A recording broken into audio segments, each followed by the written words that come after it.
7 दिवस 3 subject 150 MCQs. काय वाटतंय? CETचा हा सेकंड अटेम्प्ट सहज क्रॅक होईल. सगळ्यात आधी मॅथ्सच्या विषयावर बोलू. आपला टार्गेट आहे 48 मार्क्स स्कोर करणं. Sure short topics, logic, matrices, linear programming आणि प्रोबॅबिलिटी हे चॅप्टर्स 2 ते 3 दिवसात संपवून टाका. हे तुम्हाला सहज 7 ते 14 मार्क देऊन जातील. High weightage topics, vectors, line and plane आणि ट्रिग्नोमेट्रिक फंक्शन्स हे सोडू नका.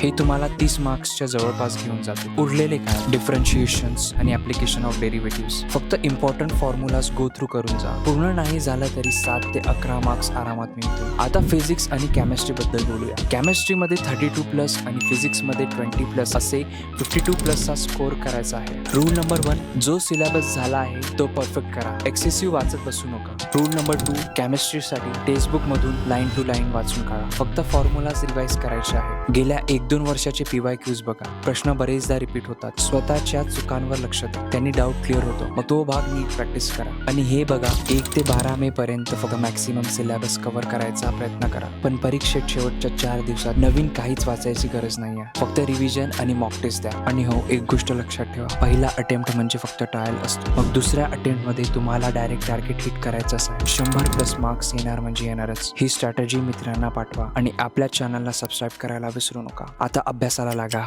टाइम नाहीये.